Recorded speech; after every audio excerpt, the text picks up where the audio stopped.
Buenos días, soy Leonardo Guidi, analista financiero de Grupo Carey y vamos a ver el resumen semanal correspondiente al viernes 26 de agosto de 2022. Bueno, esta semana podría titularse venía todo más o menos tranquilo hasta que hoy habló Powell y provocó un 3% de baja. Así que, bueno, como puede haber gente que a pesar de lo que decimos en estos informes tal vez esté nerviosa por este día de bastante baja, vamos a explicar un poquito. Vamos a explicar de dónde viene esto, qué podemos esperar. Y bueno, a ver, resumidamente, Jackson Hole, que es justamente donde hoy habló Powell, es, a ver, podríamos decir que es como una reunión anual que organiza la Reserva Federal de Kansas. Ya sabemos que la Reserva Federal no es tan solo un banco, sino que es una red de bancos que están distribuidos en varias regiones de Estados Unidos. Y todos los años en agosto se organiza podríamos decir que es un simposio, una reunión en Jackson Hole, donde bueno, asisten las autoridades de la Fed, asisten banqueros centrales de todo el mundo, se hacen reuniones, se hacen conferencias y bueno, justamente la principal estrella es el presidente de la Fed, en este caso Powell, que hoy habló y a ver, no dijo nada que no sepamos, o sea, ya sabemos, ya lo hemos dicho muchas veces que no solo Powell, los presidentes de la Fed, sino que los presidentes de los bancos centrales de todo el mundo son especialistas en hablar con un idioma propio de los banqueros centrales que consiste básicamente en emitir sonidos sin decir absolutamente nada. Bueno, Powell hoy básicamente hizo eso. O sea, si lo buscan en inglés se llama Fed Speech, como un discurso de la Fed, o sea, en el idioma de la Fed. Habló en el idioma de la Fed, o sea, emitió sonidos sin decir demasiado. O sea, el que era muy bueno acá en Argentina en eso era Sturzenegger. Si uno mira, va a YouTube, por ejemplo, tiene tiempo libre, quiere ir a YouTube a ver las conferencias de prensa que daba Sturzenegger y cómo respondía a preguntas, en general uno ve eso, que decía, bueno, nuestra estrategia va a continuar igual, pero si las circunstancias del contexto cambian, entonces vamos a cambiar nuestra estrategia para adaptarnos. Y uno dice, ok, ¿qué dijo? No dijo absolutamente nada, o sea, dijo obviedades, o sea, emitió sonidos sin dar demasiado contexto. Bueno, Powell en este caso hace más o menos lo mismo, dice lo que ya todos más o menos sabemos, que la inflación es el principal enemigo de la Fed y a la cual está combatiendo y que su principal herramienta para hacerlo es la tasa de interés y que va a subir la tasa de interés todo lo necesario si es que la inflación sigue aumentando. Bueno, chocolate por la noticia, ya lo sabemos todo eso, o sea, ya sabemos que va a pasar así, pero bueno, el hecho de que, no sé, que Powell lo refuerce, que lo reafirme, a pesar de que sabemos que no es verdad, porque la Fed no puede subir la tasa de interés todo lo que quiera en este contexto, bueno, asusta y a muchos temen que si la inflación efectivamente no llegó a un techo durante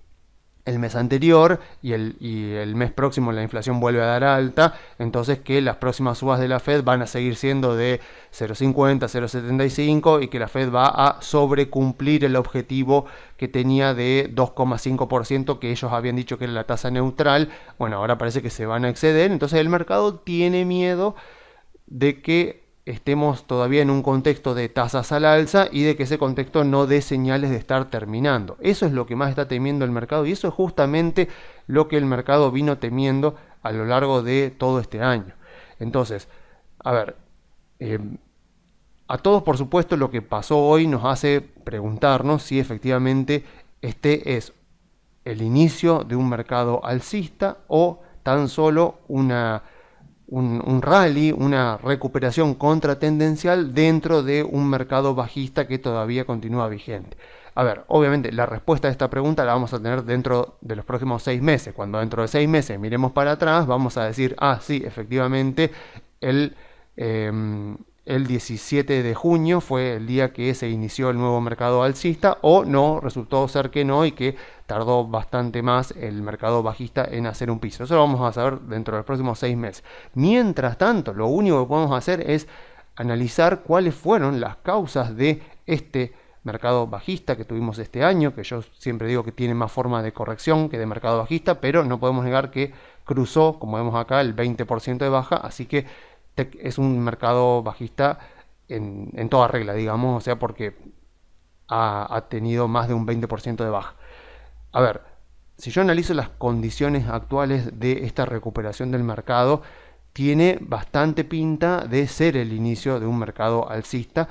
porque cuando uno analiza cuáles fueron las razones que dieron origen a el mercado bajista que se inició a principios de año, uno ve que justamente esas razones han, no digamos que han desaparecido, pero sí que se han debilitado bastante. Entonces los fundamentos como para creer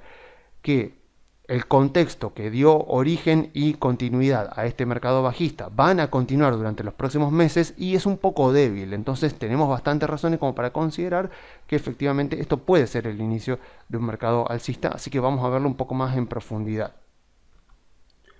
Bueno, y como dije varias veces en estos informes,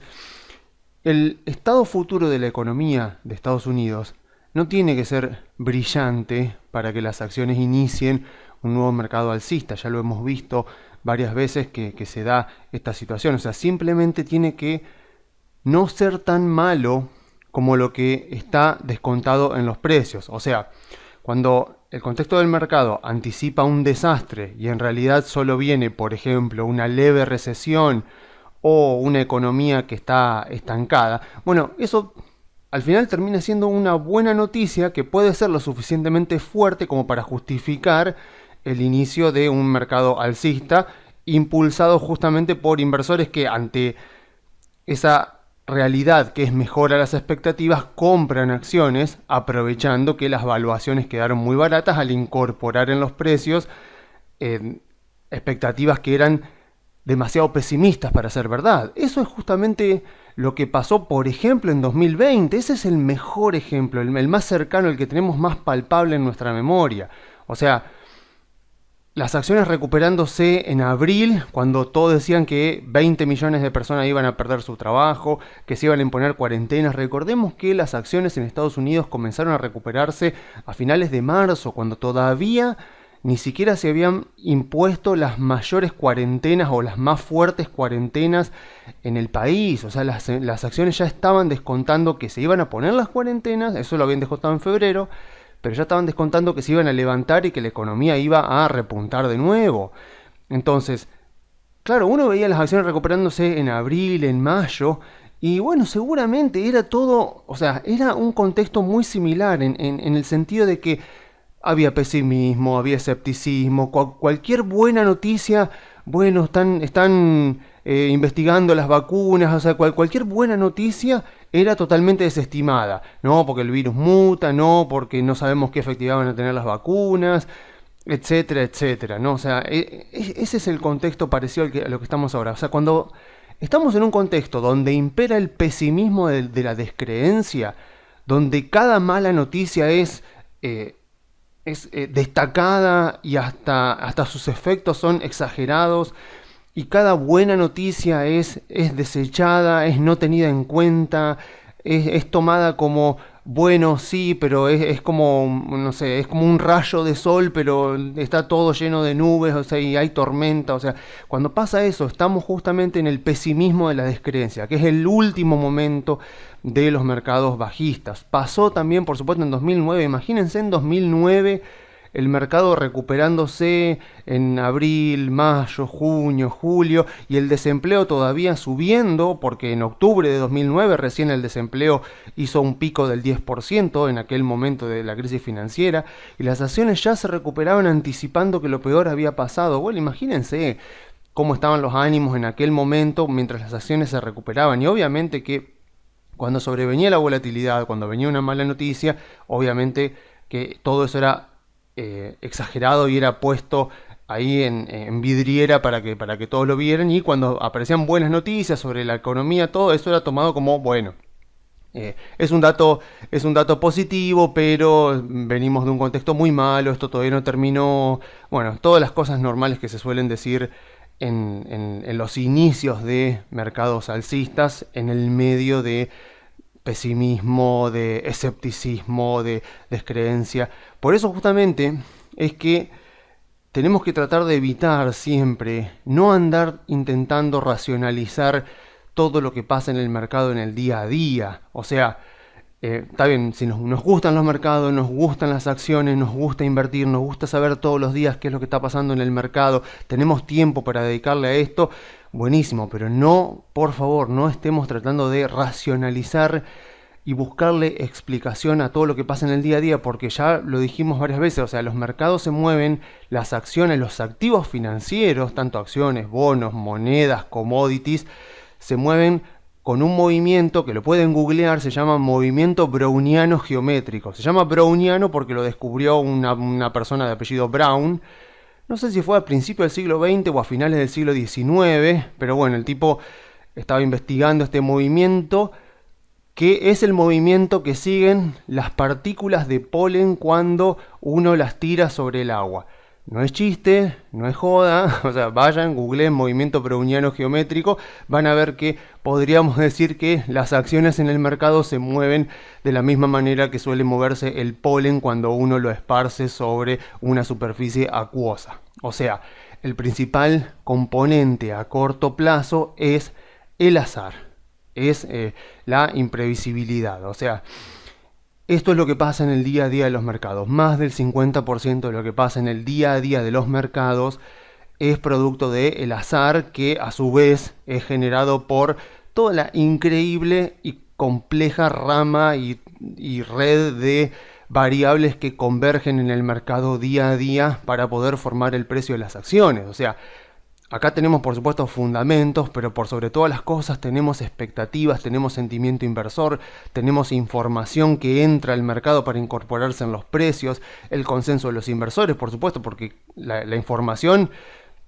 tiene que ser interpretada y hay personas que la pueden interpretar para un lado, otras que la pueden interpretar para el otro, y por esa razón es que justamente no tenemos que andar intentando racionalizar. O sea, siempre haremos mucho mejor uso de nuestro tiempo cuando lo utilizamos en estudiar empresas, en estudiar compañías y no en tratar de entender qué pasó hoy, que el mercado había arrancado bien, pero de repente la tarde empezó a bajar y de repente la baja se empezó a profundizar y terminamos -3. ¿Qué pasó? ¿Qué dijo Powell? ¿Qué sé yo? Bueno, cuando uno lo analiza ve que no dijo gran cosa, no dijo nada muy diferente, entonces ¿qué tiene que decir? ¿Qué pasó? ¿Se cayeron los fundamentos? ¿Ahora se va a reiniciar este mercado bajista? Bueno, no lo sabemos, pero sí sabemos que no pudo haber sido por causa de la Fed, porque la verdad es que no dijo nada, volvemos a lo mismo, no dijo, habló en lenguaje de la Fed, o sea, emitió sonidos y no dijo nada muy diferente de lo que ya todo el mundo sabe y que por lo tanto, si todo el mundo lo sabe, ya está descontado en los precios. De hecho, incluso Howard Marks, que escribió este memo, que lo escribió este año, la verdad que últimamente Howard Marks ha escrito memos bastante buenos. El penúltimo que escribió se llama Los mercados alcistas riman, como diciendo, bueno, los mercados alcistas se parecen entre sí, y cuando uno va, se encuentra con, lo voy a hacer más fácil si la busco acá, con este chiste, digamos, esta historieta de que debe haber salido en un diario. Se nota lo vieja que es por el televisor, por el tipo de televisor. O sea, se nota que esto debe haber salido en algún diario a modo de chiste en algún momento y claramente debe tener 40, 50 años por la forma del televisor y porque además lo ha usado en muchos memos anteriores. O sea, cada tanto lo vuelve a utilizar porque es algo que no pierde vigencia. O sea, uno puede buscar memos de la década de los 90 de Howard Marks y debe estar en alguno puesto este chiste. Voy a traducir brevemente lo que dice. Acá obviamente es una persona que está mirando a el presentador de las noticias en televisión, que se ve que va a hablar de Wall Street. Y dice, hoy en Wall Street las noticias sobre menores tasas de interés enviaron el mercado al alza, pero entonces las expectativas de que esas tasas fueran inflacionarias enviaron el mercado a la baja, hasta que el mercado se dio cuenta de que las menores tasas estimularían la lenta economía y eso empujó el mercado al alza, antes de eventualmente hacerlo bajar por los miedos de que una economía sobreestimulada provoque una reimposición futura de tasas de interés. Clarísimo con respecto y muy vigente con respecto a lo que ocurre día a día en el mercado. O sea, han habido incluso periodistas de Wall Street que han hablado donde justamente ellos dicen que si vos tenés que hacer un informe diario del mercado y contar lo que el mercado hizo cada día y tratar de buscarle una explicación. Me acuerdo que había una periodista que ella estaba encargada de hacer para una página de Wall Street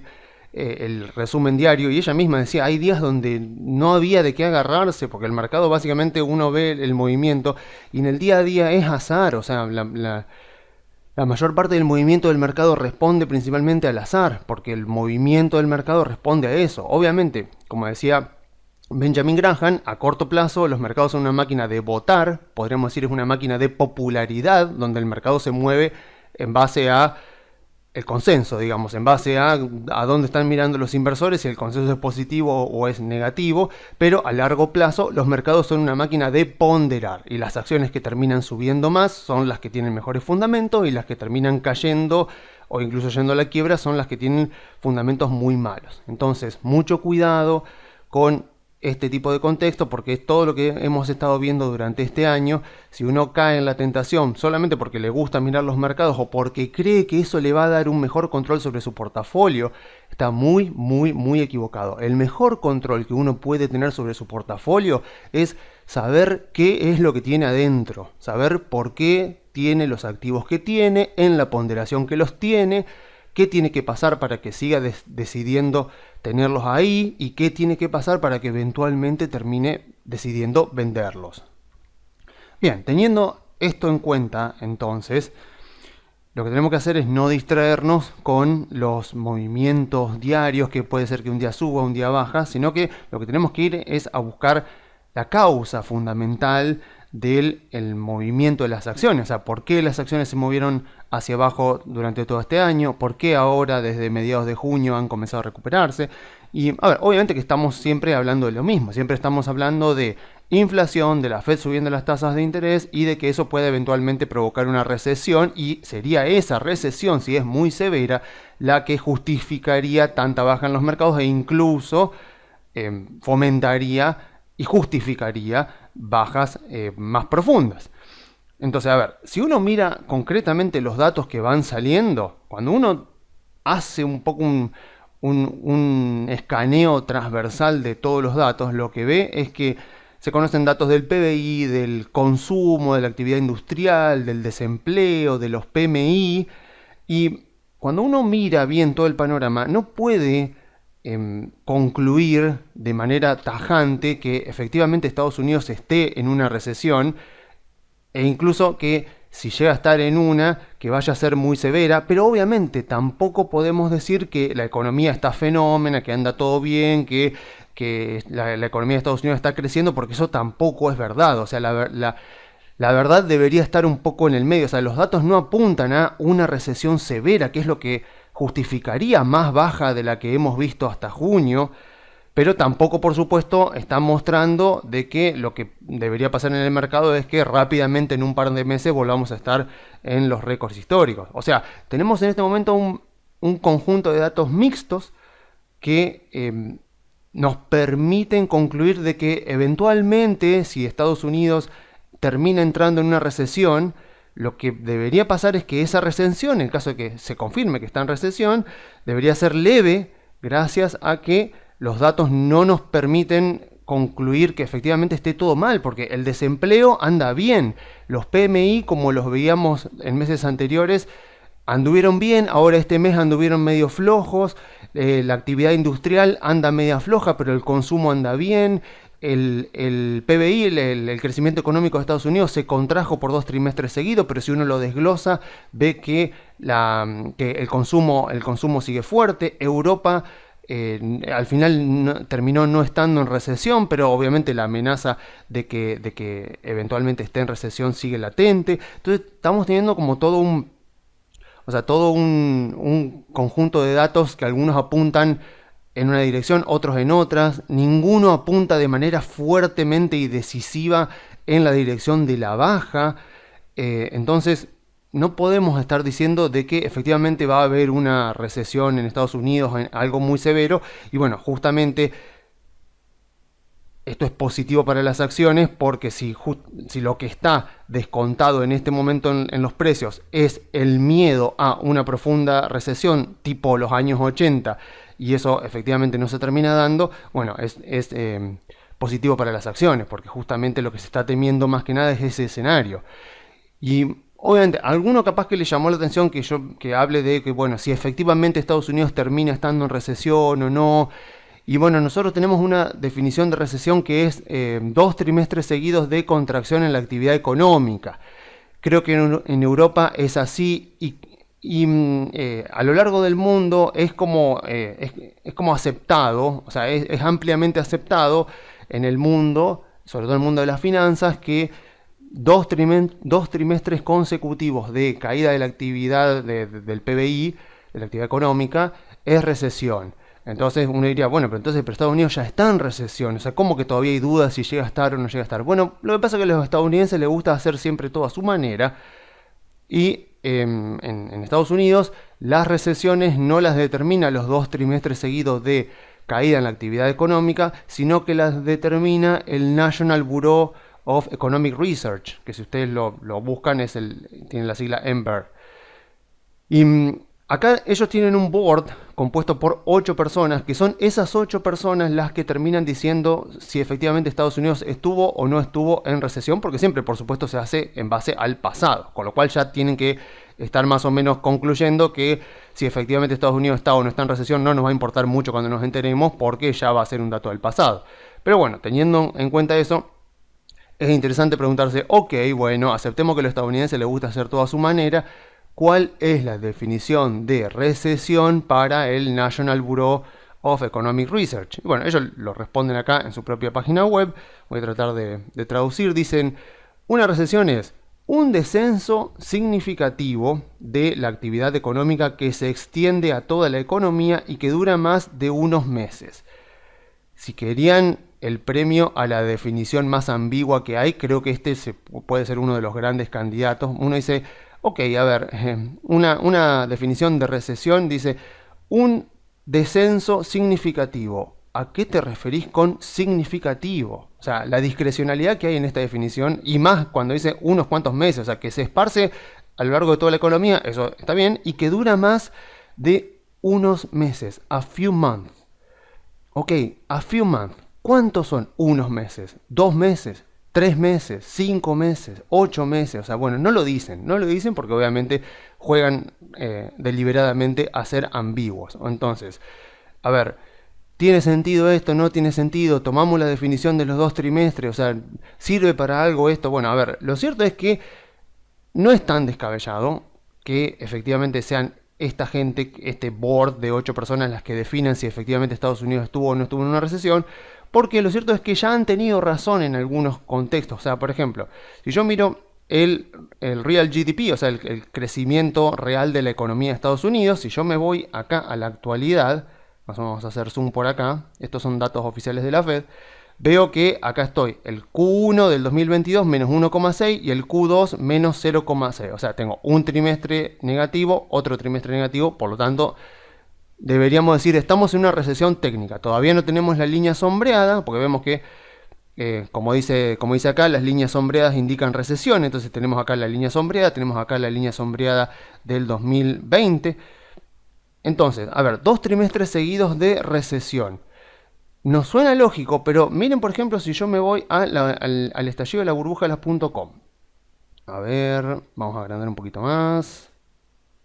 Un poco más. Ahí estamos. Fíjense lo que fue el estallido de la burbuja de la.com y el efecto que tuvo en el PBI. Claro,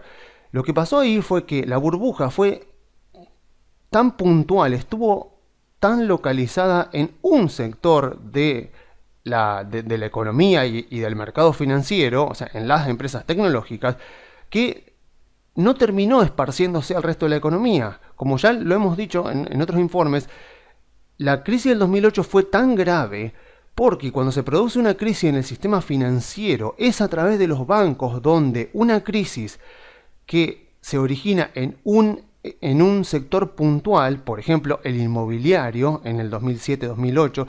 es a través de los bancos donde se termina propagando y afectando al resto de la economía. Acá no ocurrió eso, o sea, acá en 2000, en marzo del 2000 es el pico de las .com, a partir de ahí explota la burbuja .com, pero no se esparce, como no generó una crisis bancaria, no se esparce al resto de la economía. Y lo que pasó fue eso, cuando uno mira el PBI de Estados Unidos en términos reales,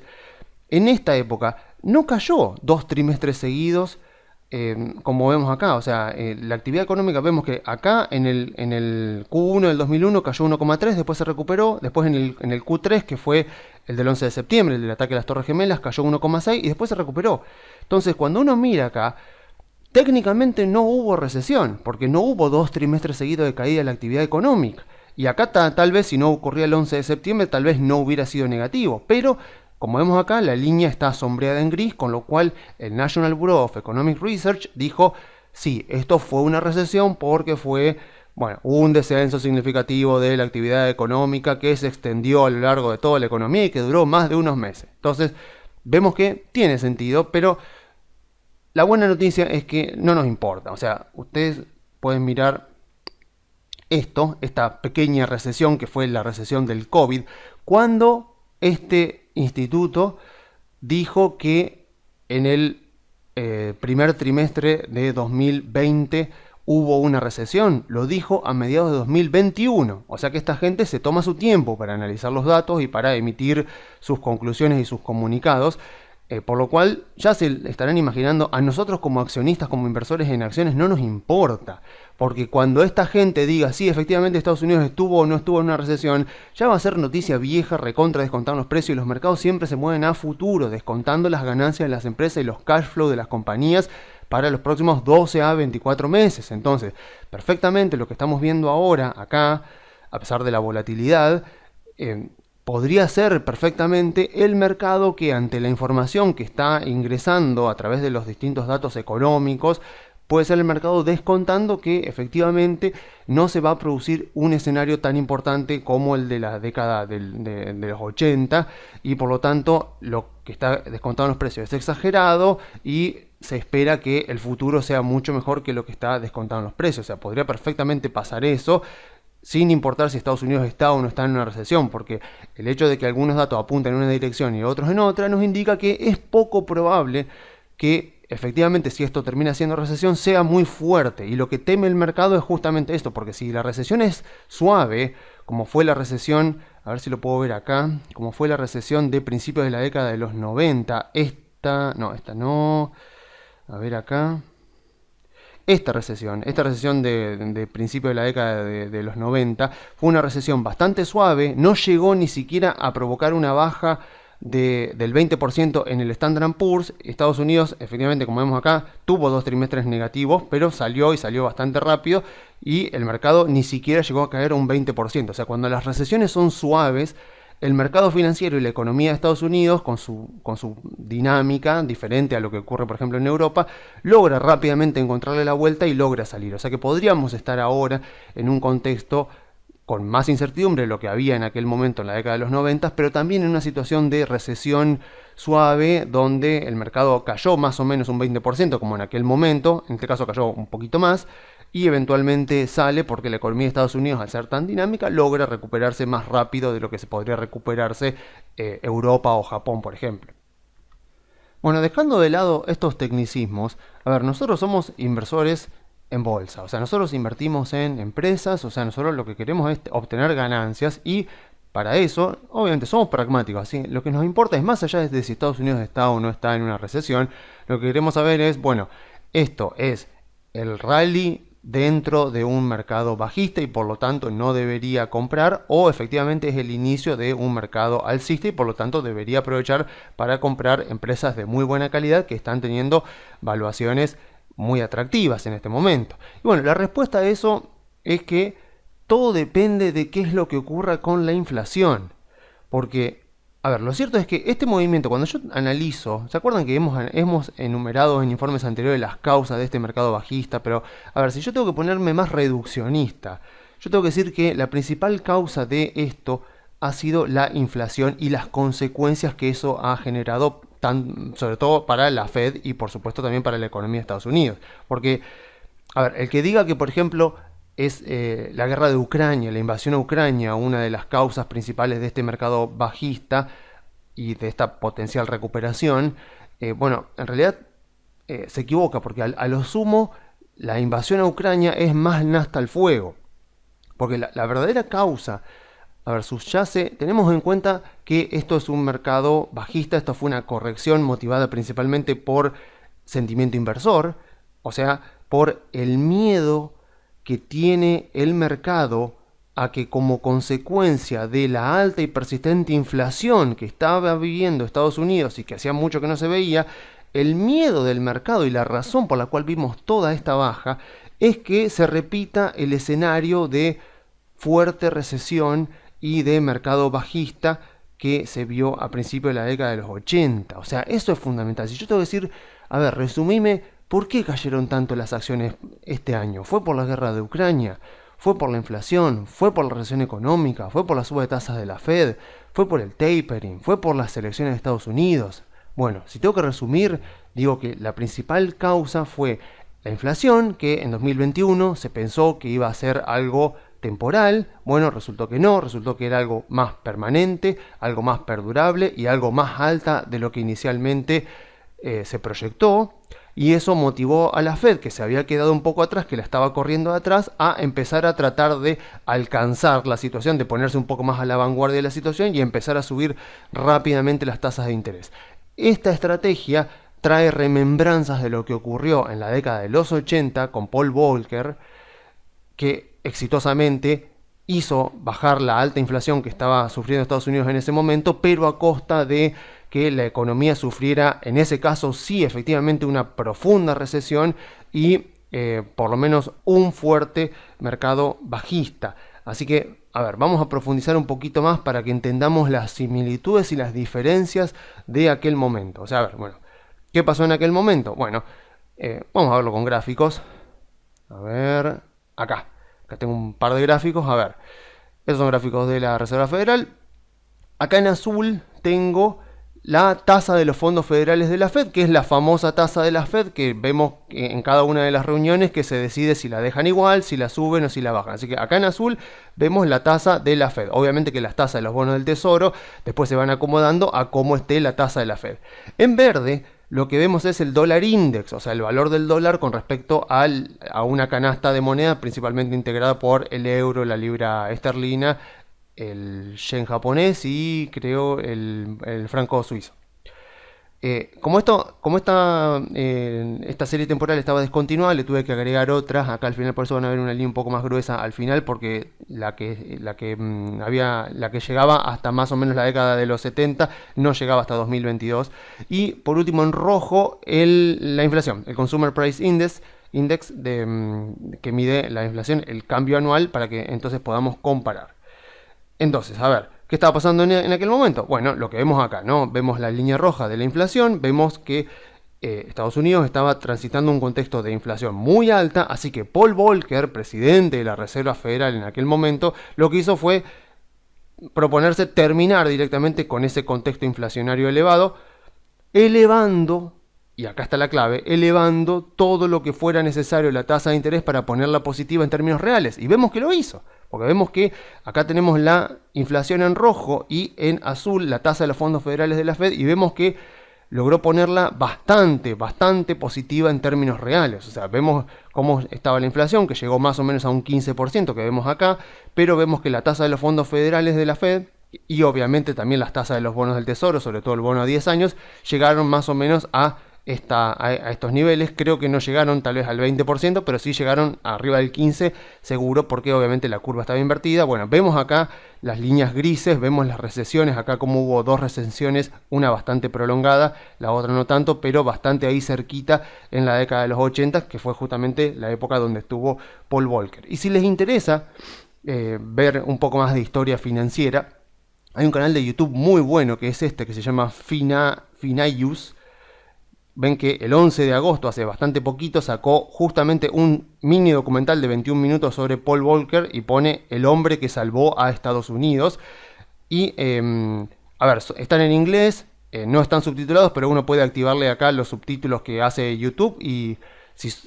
se dan maña para leer en inglés, son muy buenos los subtítulos automáticos que genera YouTube, se entiende bastante bien. Si se fijan, este canal la verdad que es muy bueno porque habla de Peter Lynch, habla de Fidelity, habla de Howard Marks, que lo pone como el buitre de Wall Street. Creo que no es un buen calificativo para Howard Marks, pero bueno, o sea, Jimmy Dimon, Larry Fink, o sea, Charlie Munger, Jorge Soros, obviamente, como siempre, apareciendo. Renaissance Technology, ¿se acuerdan que he hablado varias veces de James Simons como el mejor trader cuantitativo de toda la historia, el que tuvo el fondo de inversión más famoso de toda la historia, que es un fondo cuantitativo, no es un fondo de análisis técnico, porque hay gente que confunde el análisis técnico con el análisis cuantitativo, son cosas absolutamente diferentes. Renaissance Technologies fue y es al día de hoy el fondo de inversión más exitoso de la historia, pero es un fondo, como dice acá, cuantitativo, no hace análisis técnico. Yo leí el libro de James Simon, en ningún momento dice que haga análisis técnico, así que espero que eso esté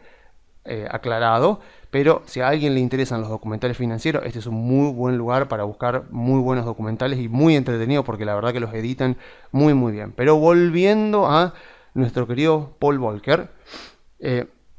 lo que pasó en aquel momento fue que, bueno, Volcker dijo: voy a hacer todo lo necesario para disminuir la inflación en Estados Unidos, y en ese momento hasta Friedman, hasta Milton Friedman en aquel momento lo criticó por utilizar la tasa de interés para bajar la inflación, pero como vemos en el gráfico, lo cierto es que efectivamente lo logró, o sea, él fue el hombre que logró bajar la inflación, y como vemos acá, una vez que Paul Volcker logró bajar la inflación, después se mantuvo durante décadas en niveles muy pero muy bajos. O sea, a ver, ¿qué hizo Paul Volcker? Resumidamente, como él no podía bajar la inflación a través de un aumento de la oferta de bienes y servicios, porque la Fed como Banco Central no produce nada, entonces lo que hizo fue desestimular la demanda. Porque, en aquella época la inflación, a diferencia de lo que pasa ahora, no fue ocasionada por un aumento de la demanda de dinero primaria, sino que esa inflación fue principalmente provocada por creación secundaria de dinero a través de los bancos. Entonces, lo que hizo fue inducir una recesión, que terminó siendo una recesión bastante fuerte, desestimulando la demanda de crédito por parte de las empresas hacia los bancos, y lo hizo obviamente mediante una suba muy fuerte, como vemos acá, de la tasa de interés, que disminuyó obviamente a la fuerza, generando una recesión. Disminuyó la creación secundaria de dinero porque desestimuló la demanda de crédito, y obviamente eventualmente eso provocó una baja de la inflación, porque disminuyó la cantidad de dinero que estaba circulando en la economía en relación a la cantidad de bienes y servicios, a pesar de que los bienes y servicios también bajaron porque él mismo generó una recesión. A ver, entonces, dicho de otra manera, subió tanto la tasa de interés que las empresas, en semejante contexto como vemos acá, lo tenían bastante difícil para conseguir financiamiento. Y cuando digo financiamiento, digo principalmente bancario, pero también en el mercado de capitales, porque imagínense lo que subieron las tasas de los bonos del Tesoro. Yo acá me olvidé de ponerla, pero si la buscan van a ver que estaba seguramente arriba del 15%. Entonces, no solo las empresas lo tenían difícil en ese momento para conseguir crédito bancario, y no solamente estamos hablando de crédito para expandirse, por ejemplo, para poner una nueva sucursal o para aumentar las instalaciones, sino también para sus operaciones diarias. O sea, el crédito bancario con semejante tasa de interés tan alta se desestimuló mucho. Y al mismo tiempo el financiamiento en el mercado de capitales. Entonces, y al mismo tiempo, por esas mismas razones, la gente tenía incentivos para preferir invertir su dinero en el mercado financiero, aprovechando las altas tasas de interés, y ni siquiera comprando bonos con un plazo fijo. Imagino que en aquella época también un certificado de depósito, lo que sería un plazo fijo, también habrá tenido tasas reales positivas muy atractivas. Entonces eso incentivaba a la gente y le aumentaba la preferencia a ahorrar y no tanto la preferencia a gastar. Entonces las empresas preferían invertirlo tal vez en algún bono del tesoro, o tal vez en algún plazo fijo, algún certificado de depósito, y no tanto en, por ejemplo, un proyecto personal que pudieran tener, o sea, una empresa que querían iniciar, algún tipo de proyecto personal. Entonces, Volcker lo que hizo fue elevar el costo de oportunidad del dinero, lo cual desestimuló completamente la actividad de la economía real y produjo una fuerte recesión, aumentando la preferencia de los inversores por ahorrar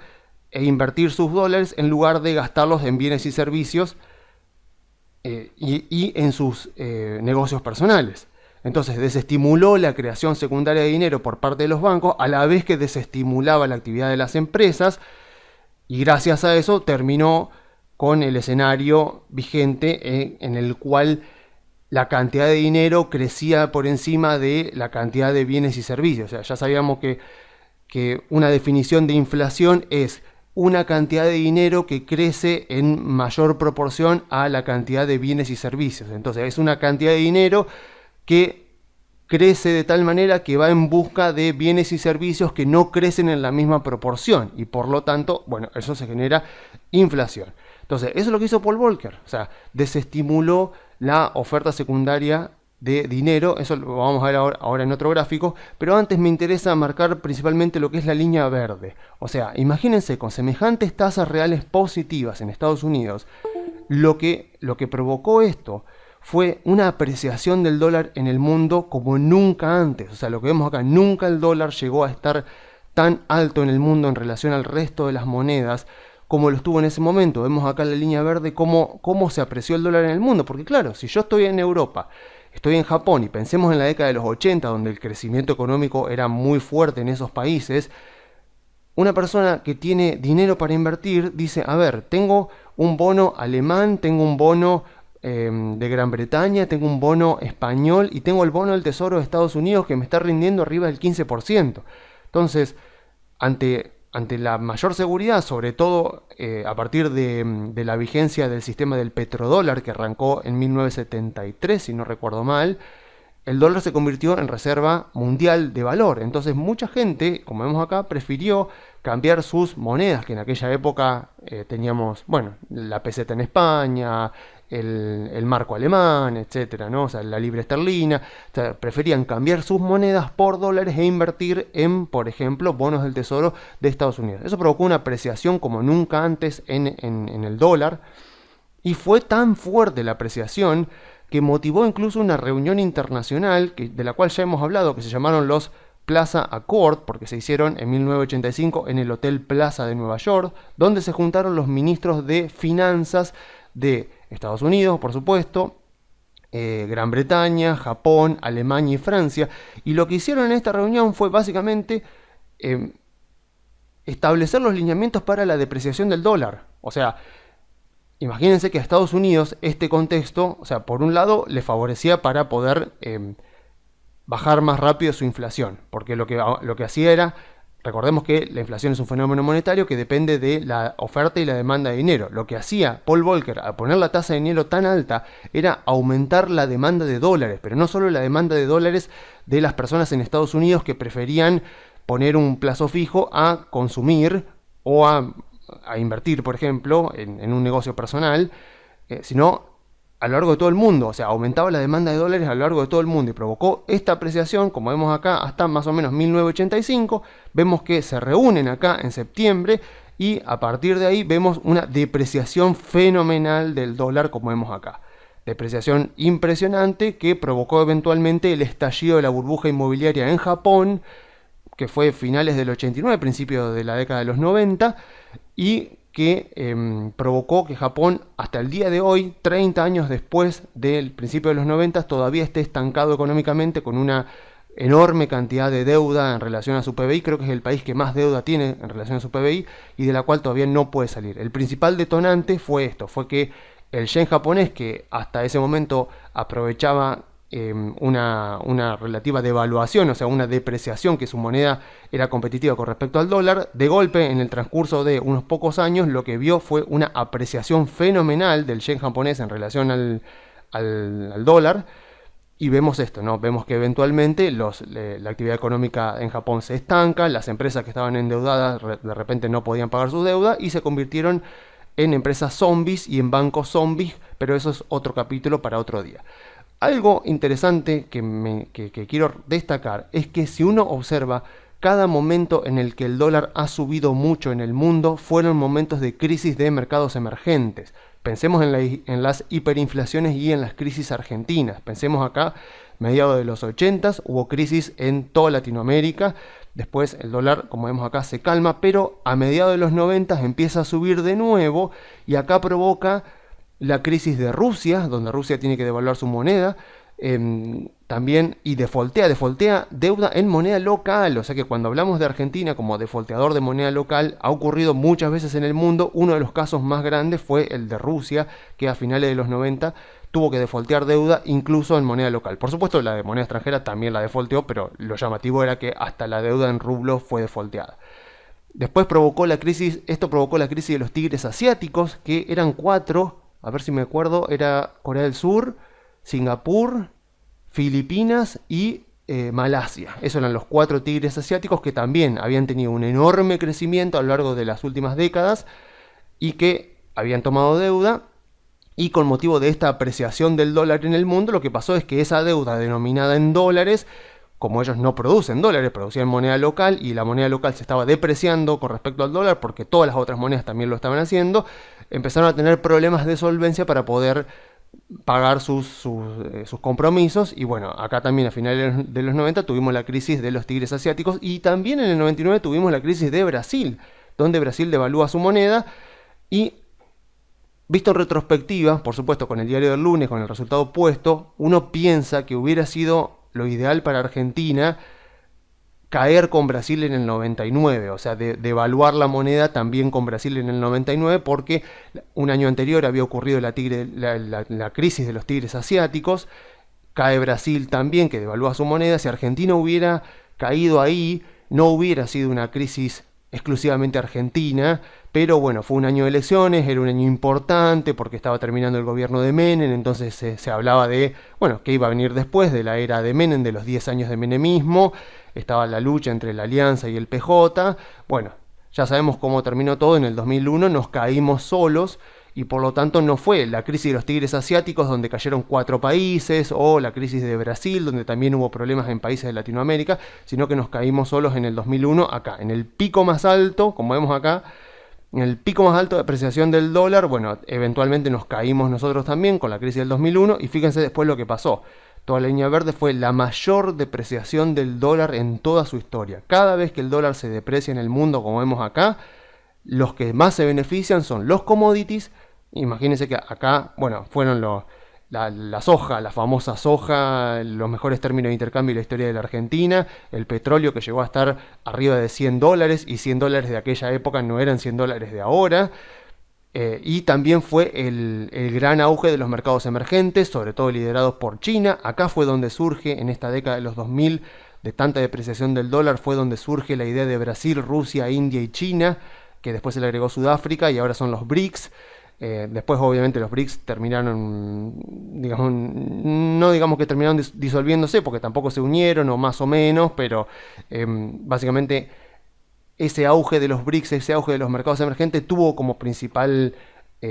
impulsor la gran depreciación del dólar que hubo en ese momento. Y nuevamente vemos que cada vez que el dólar se aprecia en el mundo, como vemos acá, tenemos crisis en mercados emergentes, tenemos problemas en mercado emergente, como transcurrió en China en 2015-2016, Argentina también defaulteando muy poquita deuda, pero defaulteando. Y vemos ahora esto, ¿no? Vemos esta situación que tenemos acá, donde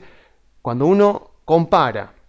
lo que fue la década de los 80 con este momento para ver qué tantas similitudes hay, tenemos la alta inflación y tenemos la gran apreciación que está teniendo el dólar en el mundo. También si lo comparamos con esto es nada, pero si lo tomamos en retrospectivas con respecto a la última década, estamos en máximos de los últimos, fíjense, de los últimos 20 años más o menos, porque estamos hablando de que tenemos que volver al año 2000, sí, 2003 más o menos, 2002, 2003, para tener un dólar tan apreciado en el mundo, como vemos acá en la línea verde, como estaba en aquel momento. O sea, nunca estuvo tan alto el dólar durante los últimos 20 años. Entonces, si podemos buscar similitudes, podemos encontrar. Aunque a diferencia de lo que ocurrió, de lo que está ocurriendo ahora, en la década de los 80 vemos que primero subieron las tasas de interés de la Fed, vemos que la inflación reacciona y empieza a bajar, y después de eso, incluso con la tasa de interés ya bajando, el dólar se empieza a apreciar. O sea que hubo como ahí como una descoordinación. Pero bueno, podemos decir que más o menos estamos viendo algunos factores similares. Ahora bien, a pesar de estas similitudes, hay una diferencia importantísima en relación a lo que ocurre hoy y lo que ocurría en la década de los 80, que parece que aquellos inversores que están más pesimistas con lo que puede venir no están teniendo en cuenta. Y es que si yo miro, acá me hice otro gráfico porque este ya estaba muy cargado, si vuelvo a poner acá en azul la tasa de los fondos federales de la Fed y en rojo acá pongo la deuda pública, la deuda del gobierno de Estados Unidos como porcentaje del PBI, lo que veo acá es que Paul Volcker pudo subir la tasa de interés todo lo que quiso, hasta ponerla positiva en términos reales en aquel momento, porque lo que vemos acá es que el contexto de deuda con respecto a PBI que había en ese momento era del 30%, como vemos acá. O sea, era extremadamente bajo. O sea, Paul Volcker pudo subir las tasas de interés todo lo necesario para parar la inflación y para utilizando la tasa de interés como herramienta, porque sabía que no iba a provocar un problema de insolvencia al gobierno de Estados Unidos. Miren ahora dónde estamos, 120% del PBI. O sea, Paul Volcker no puede mandar las tasas de interés otra vez al 10%. Supongamos que la inflación de Estados Unidos está más o menos en un 9%. Powell dice, bueno, voy a imitar a Paul Volcker para bajar la inflación, voy a mandar la tasa de interés de la Fed y por lo tanto la de los bonos del Tesoro, la voy a mandar también al 10%, cosa de que esté positiva en términos reales porque Paul Volcker lo hizo en aquel momento y le funcionó. Bueno, con un porcentaje de 120% de deuda con respecto al PBI, no quiero imaginarme lo que podría provocar. Pero obviamente generaría insolvencia en el gobierno de Estados Unidos. O sea, el Tesoro de Estados Unidos se quedaría sin financiamiento. O sea, sería terrible, ¿no? O sea, no puede hacer eso. No puede hacerlo. O sea, en aquel momento sí, pero en este momento no puede hacerlo más. Entonces, es irreal pensar que la Fed va a seguir subiendo las tasas de interés todo lo que sea necesario y por el tiempo que sea necesario para frenar esta inflación, porque no puede hacerlo. No le da la situación financiera del gobierno de Estados Unidos. Por eso es que decíamos que este contexto no se parece tanto a la década de los 80, sino que se parece a la Segunda Guerra Mundial. O sea, si yo miro este gráfico, que va 100 años al pasado, lo que veo es que si yo tengo en naranja la tasa de interés de los fondos federales de la Fed, la misma que veíamos recién en azul, y ahora en azul tengo la base monetaria con respecto al PBI, y acá en barritas grises tengo el déficit del gobierno de Estados Unidos como porcentaje del PBI, vemos acá el financiamiento, o sea, toda la deuda que el gobierno de Estados Unidos tuvo que emitir para financiar los esfuerzos de la Segunda Guerra Mundial, y lo que vemos acá es que la Fed justamente lo ayudó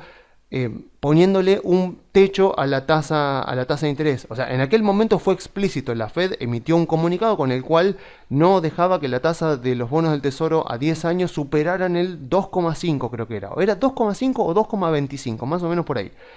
Entonces, lo que pone acá es control de la curva de la tasa de interés, porque sabía que si la tasa de interés tenía que ir positiva en términos reales, le iba a provocar un problema enorme de insolvencia. Y de hecho, cuando uno mira la inflación en aquel momento y mira cómo estaba la situación de Estados Unidos, ve que justamente la inflación fue mayor a la tasa de interés de los bonos del Tesoro, o sea que los bonos del Tesoro tenían tasa real negativa. Por eso es que en aquel contexto se repite bastante lo que está ocurriendo ahora. O sea, si yo miro, a ver, por ejemplo, este gráfico donde tiene en naranja la inflación anual y nuevamente el porcentaje del déficit del gobierno en relación al PBI y la deuda en base a la M2, vemos esto, vemos lo que pasó con la inflación, muy similar, como dice acá, una devaluación inflacionaria, y vemos como, si tomamos el gráfico anterior, también la tasa de interés que estaba más o menos en un 2 y pico por ciento, vemos acá la tasa de inflación que nuevamente acá llega a más o menos a finales de la Segunda Guerra Mundial, llega nuevamente a un pico del 15% y la Fed la pone negativa, o sea, la tasa la pone negativa en términos reales. Entonces, el contexto de la década de los 80, como vemos acá, era un contexto de dominancia monetaria. O sea, ¿qué quería decir? La dominancia monetaria se da cuando el porcentaje de deuda del gobierno en relación al PBI es muy bajo, entonces por lo tanto la que tiene el mayor control sobre qué es lo que va a ocurrir con el contexto económico del país es la Fed, porque la Fed al tener el gobierno muy poca deuda en relación al PBI, lo que ocurre es que tiene margen de maniobra la Fed para utilizar la tasa de interés para controlar si la economía está, si el crecimiento económico va muy lento, va muy rápido, si está empezando a haber inflación o no, si hay pleno empleo. Entonces la Fed en estos contextos de dominancia monetaria es la que tiene el control. Cuando vemos acá que se dispara el déficit del gobierno en relación al PBI, como pasó acá y como pasó acá, lo que tenemos son contextos donde las tasas de interés caen a cero, la Fed pierde su herramienta de política monetaria y la dominancia pasa a ser fiscal. O sea, es el gobierno, a través de sus emisiones de deuda, el que tiene el principal control, y obviamente cuando digo sus emisiones de deuda, digo sus paquetes de estímulos, o sea, sus subas o sus bajas de impuestos, sus regulaciones, etcétera, etcétera. Digamos, en ese contexto es el gobierno el que tiene el principal control sobre el termómetro de la economía, sobre la marcha de la economía, sobre qué va a pasar con el crecimiento económico. En este contexto, no hace falta decirlo, estamos en un contexto de dominancia fiscal. Si estuviéramos en un contexto como este de dominancia monetaria, era el contexto de Paul Volcker, él podía subir la tasa de interés porque sabía que no iba a joderlo tanto al gobierno de Estados Unidos. Ahora la dominancia es fiscal, con lo cual antes de que Powell mueva una palanquita o apriete un botón, lo primero que tiene que hacer es llamar a Janet Yellen, que es la secretaria del Tesoro de Estados Unidos, y decirle, mira, voy a hacer esto.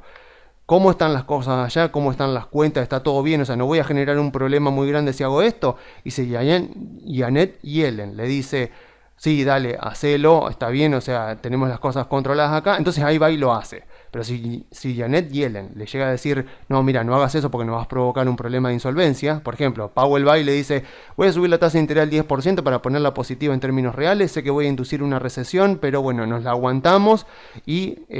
bancamos el año que viene, que no es año electoral, para que el año que viene, para que en el próximo 2024 el Partido Demócrata vaya mejor posicionado a las elecciones. Janet Yellen le va a decir que no. Le va a decir que no, porque si vos subís la tasa al 10%, vas a provocar un problema enorme, vas a provocar un gran problema, por lo tanto no lo hagas. Entonces, cada vez que Powell diga que va a subir la tasa de interés todo lo necesario, tengamos en cuenta de que no está en el mismo contexto que Paul Volcker, y por lo tanto, si el mercado está bajando ahora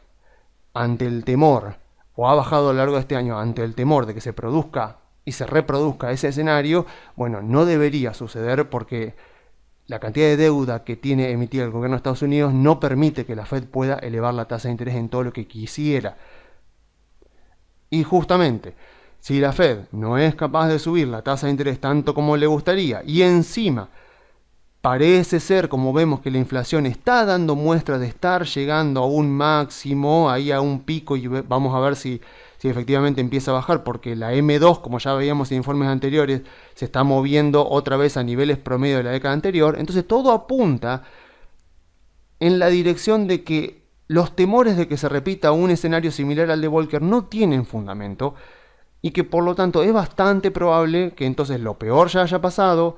y que lo que ocurra durante los próximos meses sea mejor que este escenario tan pesimista que es el que viene descontado los precios. Así que, a ver, en definitiva, para mí cada vez aumentan más las probabilidades de que estemos en el inicio de un nuevo mercado alcista y que por lo tanto estemos en una enorme y maravillosa oportunidad para comprar acciones de buena calidad a valuaciones muy bajas. O sea, como siempre decíamos, las acciones se mueven en base a las expectativas que están descontadas en los precios y la realidad que eventualmente termina ocurriendo, ya sea por datos de los balances de las compañías, por datos de la economía, del empleo, del PBI, de la inflación. Entonces, estamos en un contexto donde las expectativas son tan bajas y los datos no son tan malos o no parecen ser tan malos como están descontados en las expectativas, y por lo tanto eso aumenta bastante las probabilidades de que en los próximos meses veamos una situación económica que termina siendo tal vez mala, pero no tan mala como están actualmente descontados en los precios, y con motivo de eso, bueno, los inversores empiezan a decir, me parece que lo peor ya pasó, me parece que estamos en un contexto donde es más probable que esto mejore a que esto empeore, así que podemos aprovechar para empezar a comprar acciones. Y obviamente, si nosotros sabemos lo que estamos haciendo, entendemos las empresas y aprovechamos para comprar ahora, estaremos entonces comprando en los momentos iniciales del nuevo mercado alcista y seremos los que mejor aprovecharemos los rendimientos compuestos a lo largo del tiempo que suelen dar las acciones en mercados alcistas, que ya sabemos que suelen durar varios años. Bueno, dicho esto, hablemos un poco de Argentina, que hace bastante que no hablo, porque no hay mucho para decir. A pesar de la volatilidad de nuestro país, terminamos siempre más o menos en situaciones similares. Como vemos acá, bueno, esta semana fue bastante positiva. Como hemos vuelto a valores de Guzmán, o sea, vemos al Merval en dólares acá cayendo. Esto, a ver, si a alguno le quedaba claro, si alguno tenía dudas, mejor dicho, sobre qué pasaría ante un eventual descabezamiento del Ministerio de Economía, donde ya no tenemos idea de qué es lo que hace el Poder Ejecutivo, para qué lado apunta, o sea, cuáles son las ideas que tiene el Poder Ejecutivo con respecto a qué hay que hacer con la economía. Si nos quedaban dudas con respecto a qué pasa cuando sentimos que nadie en el Ministerio de Economía ni en el gobierno tiene idea de qué hacer, bueno, es lo que vimos acá con Batakis. En el mes y medio de Batakis vemos cómo está Martín Guzmán, Batakis y Sergio Massa, ahora con muchas más expectativas porque vino Rubinstein. Así que, a ver, un par de cosas que me anoté acá sobre Argentina. Bueno, en primer lugar, Massa es claramente la última alternativa que tiene el gobierno para intentar llegar a las elecciones de 2023. O sea, estas cosas que han pasado, o sea, ponerlo a Massa en el Ministerio de Economía y que a su vez le permitieran ponerlo como parte del ministerio, como viceministro, digamos, a Rubinstein, que es una persona abiertamente anti-kirchnerista, nos muestra que realmente se han asustado, que realmente se dan cuenta de que si seguían así como estaban con lo que fue la estancia de Batakis en el ministerio, el mandato de Batakis en el Ministerio de Economía,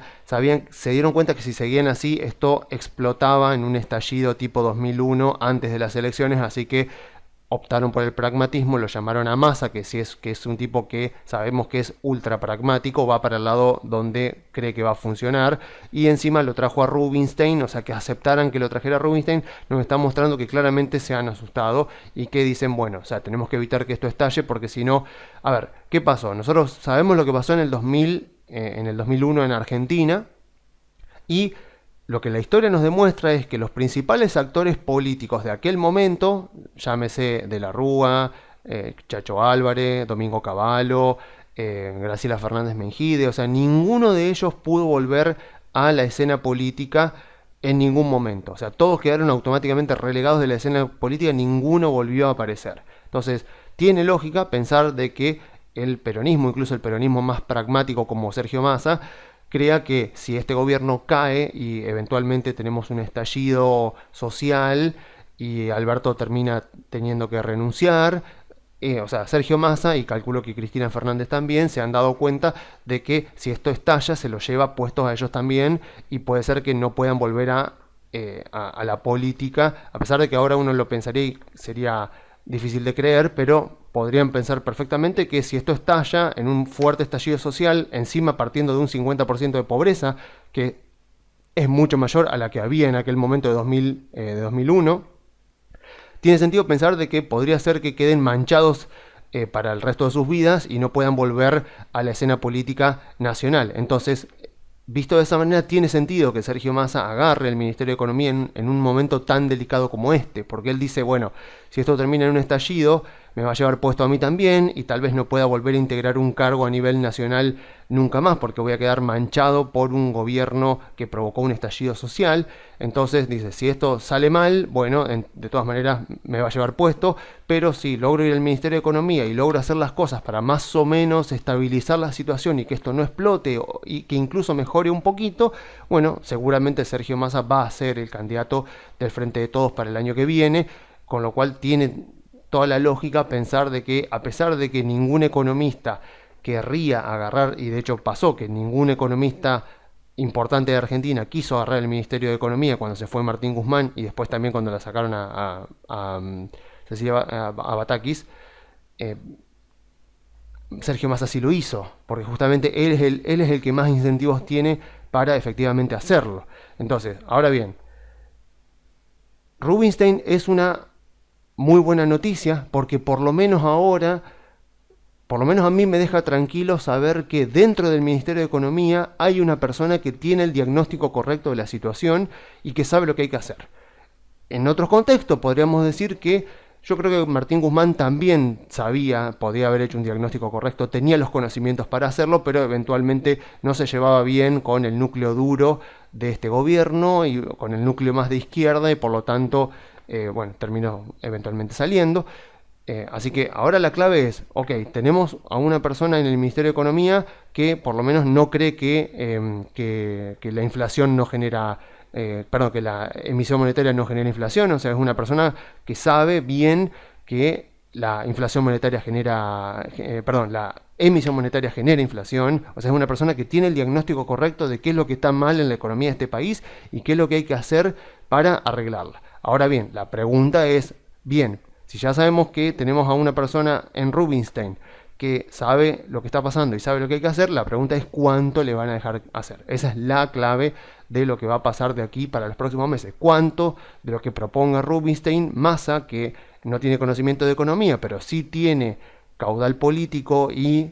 respaldo de empresarios, va a poder llevar al Congreso de la Nación y al Poder Ejecutivo para que eventualmente se transformen en decisiones concretas. Lo cierto es que parten de una situación extremadamente delicada, o sea, partimos de reservas negativas, de déficit fiscal y cuasi fiscal cuando le agregamos al Banco Central de menos 9% del PBI, y convengamos que la convertibilidad estalló con menos 7% del PBI, o sea que estamos en una situación extremadamente complicada, con inflación arriba del 90%, que no parece que vaya a descender, y cuando desciende la inflación sabemos que desciende bastante lento. Y bueno, también con un dólar que dentro de todo está tranquilo, pero mostrando que no tiene techo si es que cae mucho la confianza del mercado con respecto al Poder Ejecutivo, que es exactamente lo que pasó con Batakis. O sea, vemos acá cómo han caído las acciones en dólares, pero lo que más vemos acá no es tanto a las acciones cayendo, sino principalmente al dólar subiendo. Hay un usuario de Twitter muy bueno, Christian Butler, que esta es su dirección de Twitter, muy recomendable seguirlo porque tira muy buena información. Él hace una serie histórica del dólar contado con liqui con el stock de pesos, o sea, los pasivos del Banco Central contra el precio del dólar, o sea, pasivos la base monetaria, las LELIQs, o sea, todo lo que sería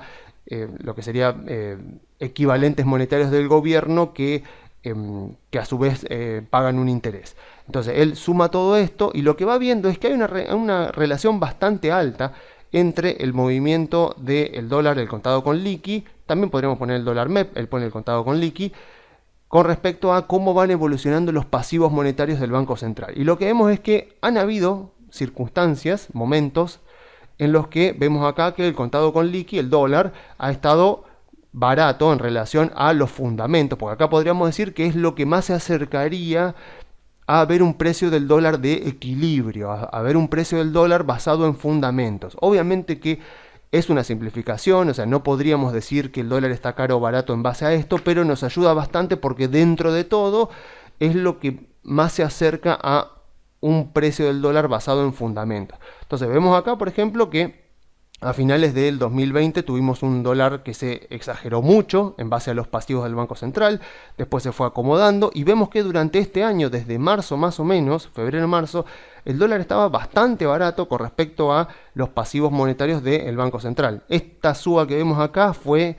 la gran emisión que hizo el gobierno para intentar ganar las elecciones del año pasado. Vemos que hasta ese momento el dólar estaba un poco alto porque mucha gente se dolarizaba antes de las elecciones legislativas. Vemos que como el gobierno pierde las PASO, emite toda esta cantidad de dinero para intentar recuperar terreno, y recuperó bastante a pesar de que no lo logró dar vuelta. Después los pasivos se mantuvieron bastante cerca y vemos que el dólar estuvo bastante barato hasta que se fue Batakis. Cuando se fue Batakis, el dólar empieza a picar y como vemos acá que se puso bastante caro. Entonces ahora podríamos decir que un dólar MEP, un dólar contado con liqui más o menos en la línea de los 300 pesos, sería un dólar bastante de equilibrio. Así que yo recomiendo seguirlo porque por lo menos nos da una idea de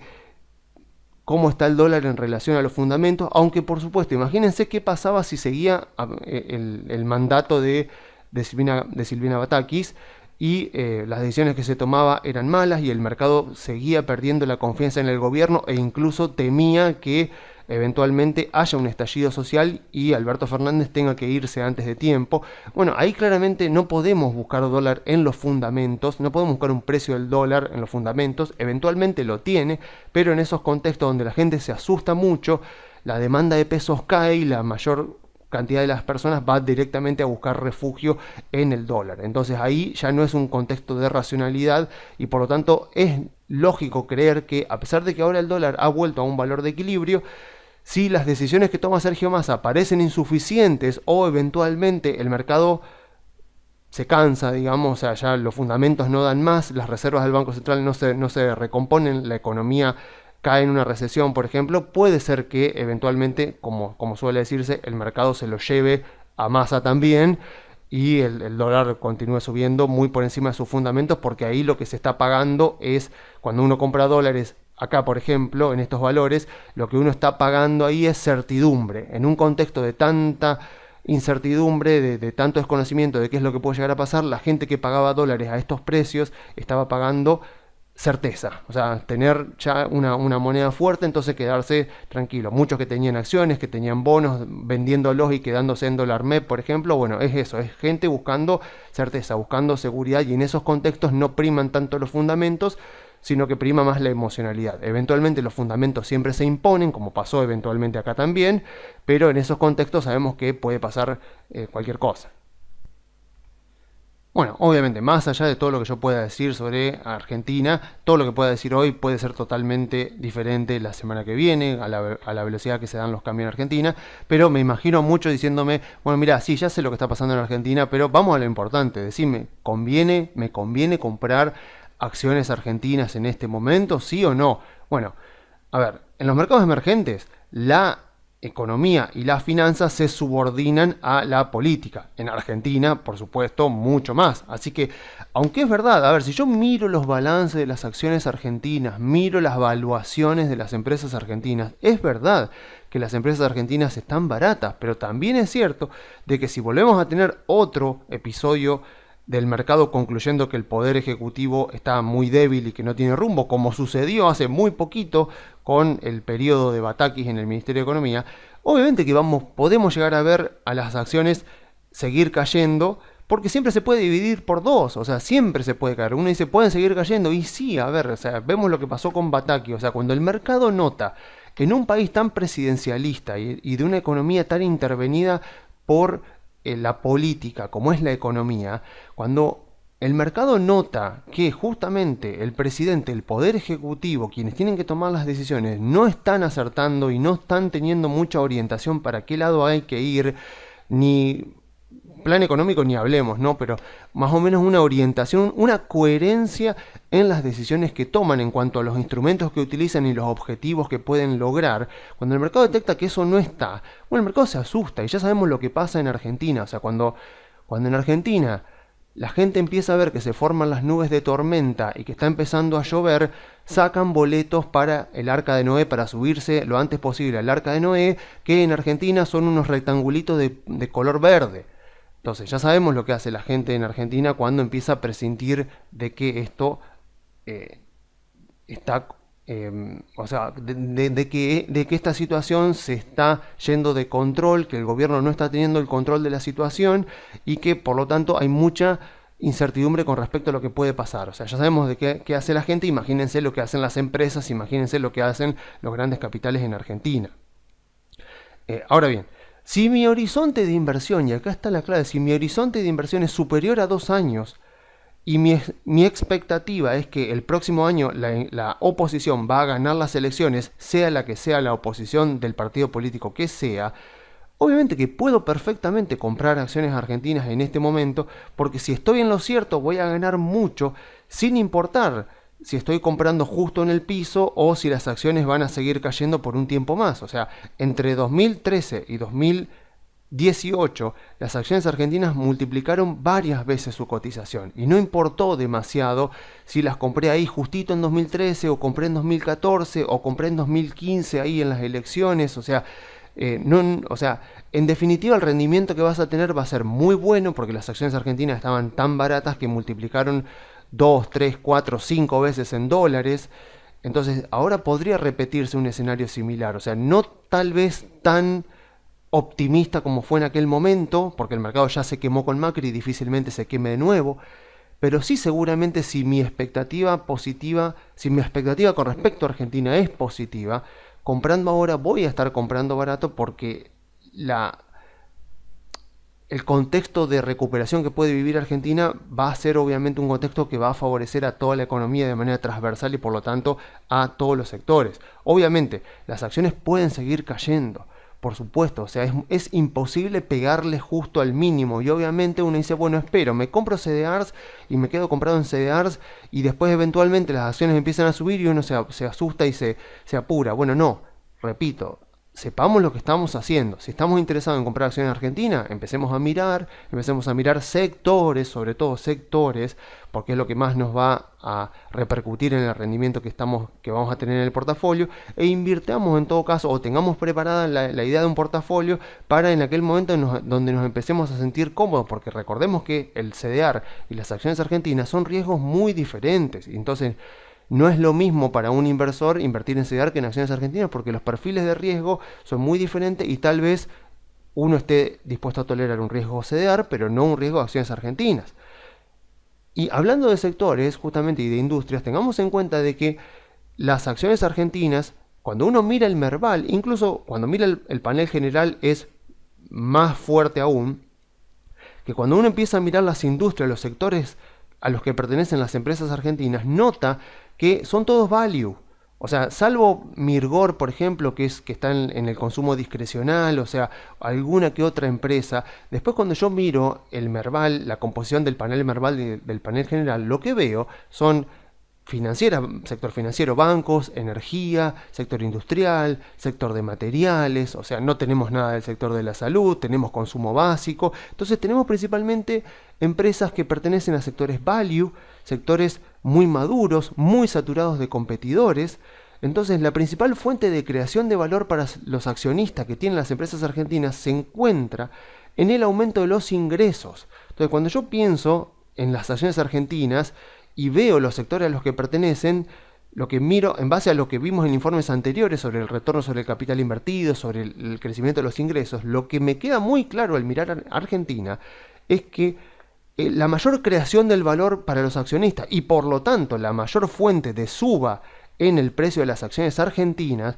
va a venir no tanto del retorno sobre el capital invertido, sino más bien del crecimiento de los ingresos, o sea, porque las industrias en las que están las empresas argentinas son industrias extremadamente competitivas, llenas de competidores muy saturados, por lo tanto con una fuertísima competitividad entre los integrantes de esa industria, así que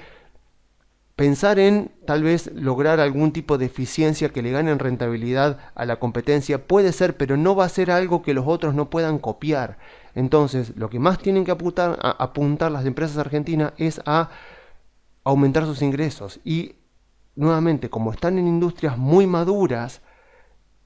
la principal fuente de aumento de ingresos de las acciones argentinas no va a venir de quitarle cuota de mercado a la competencia, sino principalmente de que la industria en su conjunto estructuralmente crezca. Y la industria, cuando hablamos de la industria bancaria, por ejemplo, de las utilities, de la metalurgia, de las empresas comerciales, de consumo discrecional, por ejemplo, la principal fuente de creación de valor para los accionistas, de aumento de ingresos para las empresas, va a venir del aumento del tamaño de esas industrias, o sea, del aumento en el crecimiento, en el tamaño de la economía argentina. Y por lo tanto, para crear valor para los accionistas argentinos y por lo tanto para que los rendimientos de las acciones argentinas sean muy buenos, lo que necesitamos sí o sí es expectativas de que la economía argentina se va a recuperar y que va a volver a crecer y que va a recuperar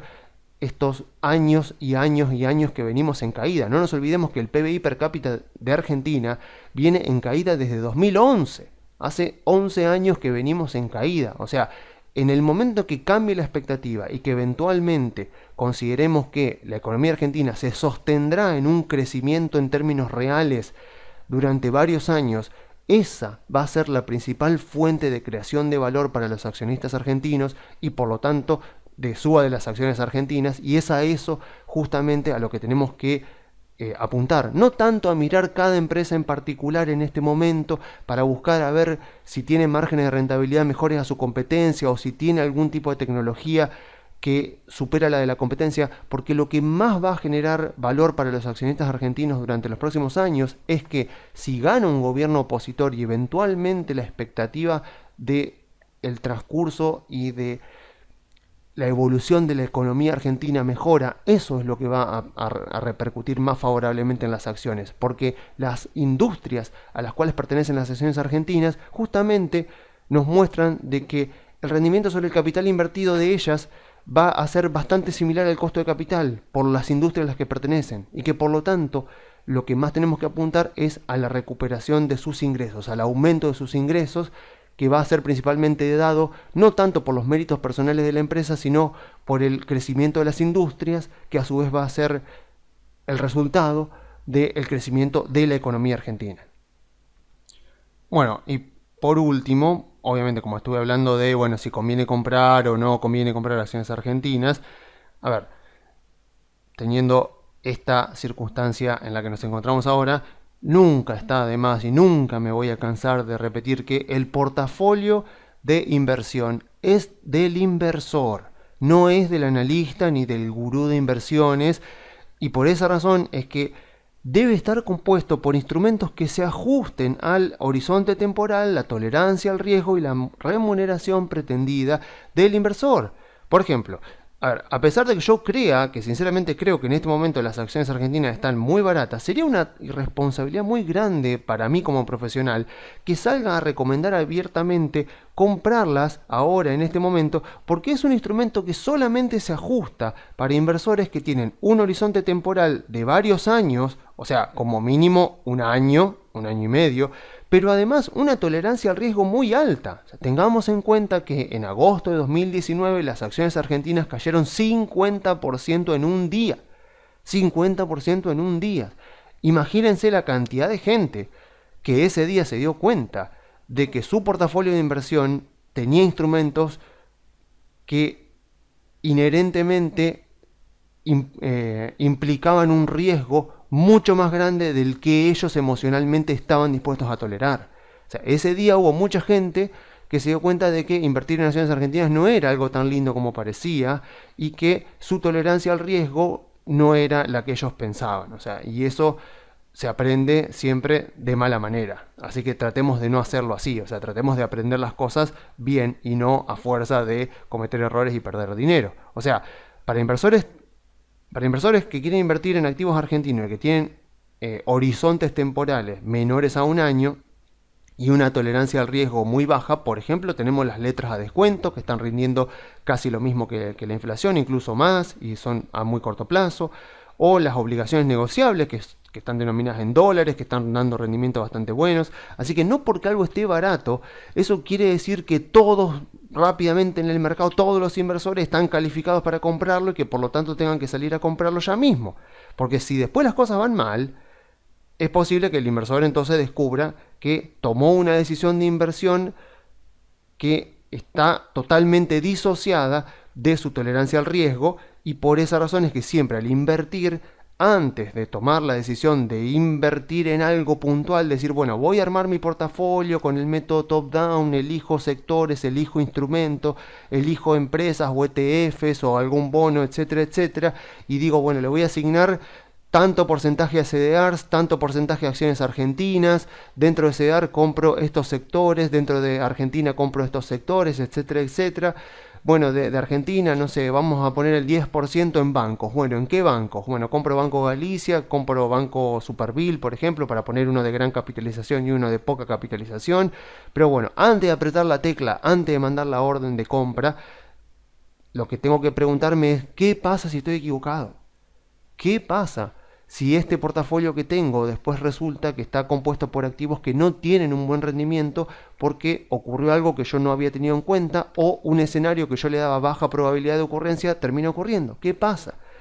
¿Estoy dispuesto a tolerar los efectos que esta decisión va a provocar en mi portafolio si resulta ser que estoy equivocado? Bueno, yo creo que estas son las mejores preguntas que debemos respondernos si es que queremos autoevaluar nuestra tolerancia al riesgo antes de tomar una decisión de portafolio. Porque parece increíble que el hecho de que armar un portafolio de inversión, comprar acciones sea algo tan fácil hoy en día que uno lo puede hacer directamente online, hace que uno no se detenga a pensar exactamente qué es lo que está haciendo con ese dinero que nos ha costado trabajo ganar. Entonces, antes de tomar decisiones de inversión o, por ejemplo, dejarnos llevar por la emocionalidad del mercado, preguntémonos qué pasa en el escenario en donde yo estoy equivocado, porque siempre está la posibilidad de que esté equivocado. Entonces, no les quepa duda de que ahora las acciones argentinas están así, todo bien. Ahora, vamos a ver el año que viene, si efectivamente las encuestas empiezan a dar que la oposición es la que tiene las mayores probabilidades de ganar las elecciones. Ni me quiero imaginar lo que van a subir las acciones argentinas. Hay acciones argentinas que subieron 10 veces entre 2013 y 2018, 10 veces en dólares. Empresas que estaban valiendo $2 que terminaron valiendo 20. Empresas que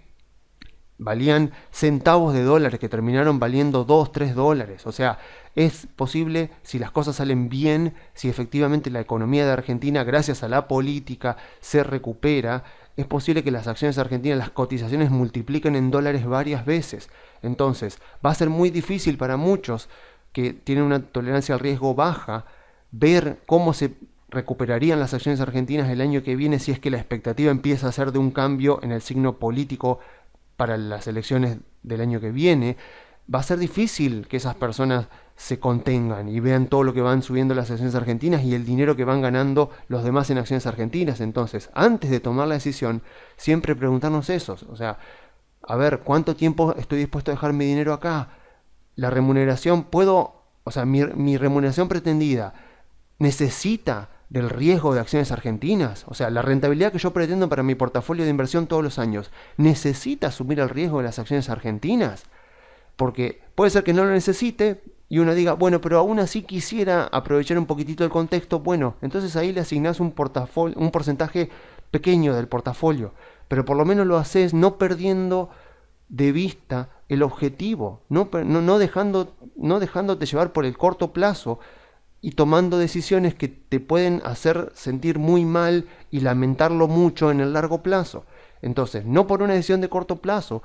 vas a arruinar el rendimiento de tu portafolio a largo plazo. Entonces, se puede mantener una estructura en el portafolio que sea la estructura núcleo, la estructura que me va a dar la principal porción del rendimiento que yo pretendo, y después una parte minoritaria de un 10, un 20%, utilizarla para, entre comillas, apuestas puntuales. No me gusta la palabra apuesta, pero va bastante bien en este contexto, y que uno pueda aprovechar para aprovechar coyunturas. Entonces, ¿conviene invertir en acciones argentinas? Depende de mi tolerancia al riesgo, de mi horizonte temporal, porque estamos hablando de un riesgo muy alto, de un riesgo de pérdida permanente de dinero, como nos ha pasado en Argentina tantas veces. Entonces, hoy las empresas están baratas, lo cual no quiere decir que no puedan seguir cayendo. Teniendo en cuenta